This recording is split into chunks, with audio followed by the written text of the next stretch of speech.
Hello and welcome to the first video ever for corporate courts. And hopefully I mess up quite a bit on this one so I can look back and go, remember when he had hair. But corporate courts, our goal is, if it controls you in your daily life, we're going to overthrow it. If it discriminates, we're going to eliminate it. The goal of the program is to give you and help you find the information you need to counter our opposition, to shift the power back to the people. And hopefully as these go on, I get a little more comfortable in front of the camera. But anyway, today's article that I'd like to go over is from blog.nader.org. Also, I have one of his books right here, Breaking Through Power. It's easier than you think. Highly recommend this book for any activist. Get this book. You'll have so much power to counter the arguments that may come at you, and hopefully we can go over some of those throughout the programs that will help you on this. This is about, the article title is, Can the World Defend Itself from Omnicide? And I'll just go over some of it. He lists 4 warnings of rising and looming risk. Number 1, the opioid the opioid epidemic is here now, he writes, and posed to become further exacerbated. It is the U.S.'s deadliest drug overdose crisis ever, taking over 1,000 lives a week. And then he goes on and explains that this is, of course, the reference from the 1,000 lives a week comes from the Center for Disease Control. He also states that this is from legally prescribed medication. All right. Kills more people than AIDS and car crashes. Number 2, cyber attacks and cyber warfare is increasingly becoming a facet of our daily lives. Although IBM and other firms are trying to develop more effective defenses, the current scale of cyber attacks is, quote, crazy. According to specialist Christopher Agberg, as said in a recent interview with the Wall Street Journal, if you told anyone 10 years ago about what's going on now, they wouldn't believe it. All right. Then he goes on to quote from Ted Koppel's new book.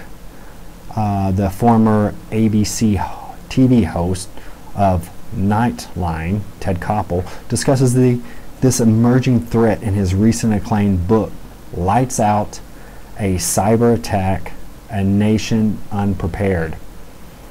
Excerpt from Ted Koppel's book, quote, imagine a blackout lasting not days but weeks or months. There would be no running water, no sewage, no electric heat, refrigeration, or light. Food and medical supplies would dwindle. Banks would not function. The devices that we rely on would go dark. The fact is, one well-placed attack on the electrical grid could cripple much of our infrastructure. Leaders across the government, industry, and military know this, yet there is no national plan for the aftermath. And then it goes on to say, well, let's just read it. Former Secretary of Defense and CIA Director Leon Panetta says Koppel's book is an important wake-up call for America, yet neither he nor the enormous military-industrial complex, of which he remains a supportive part, are doing much of anything about this doomsday threat to national security. The big manufacturers are too busy demanding ever more taxpayer money for additional nukes aircraft carriers, submarines, fighter planes, missiles, and other weaponry of an increasing bygone era. Number 3, the world is not ready for the next pandemic. Headlined a recent Time magazine article, the author note that the U.S. Centers for Disease Control and Prevention ranks H7N9 as the flu strain with the greatest potential to cause a pandemic, an infectious disease outbreak that goes global. They predict the disease could claim 10 million lives. Tens of millions of lives. In between his Twitter tyrants, President Trump approved an insanely myopic proposed budget cut of over $1 billion in the CDC, Center for Disease Control and Prevention's budget programs. All right. The number of new diseases per decade, Time reports, has increased nearly fourfold over the past 60 years. Antibiotics are becoming overridden by adaptive mutations of bacteria, Dr. Trevor Mondale of the Gates Foundation asserts. There's just no incentive for any company to make pandemic vaccines to store on shelves. That profit-driven rejection is exactly why government must act to produce the drugs as the Department of Defense it has successfully done with new anti-malaria drugs in the 70s and the 80s. All right, and let's see. And number 4.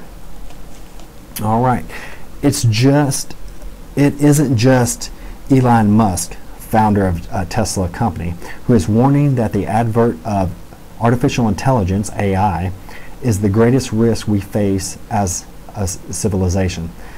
In 2015, hundreds of other scientists, like renowned physicist Stephen Hawking and technologists like Stephen Wozniak, signed a public letter that was a one-day story instead of an alarmed world churning it into a galvanizing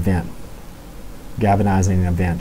Professor Hawking warns us, success in creating artificial intelligence would be the biggest event in human history. Unfortunately, it might also be the last, unless we learn how to avoid the risk in the near term. In the near term, world militaries are considering autonomous weapon systems that can choose and eliminate targets.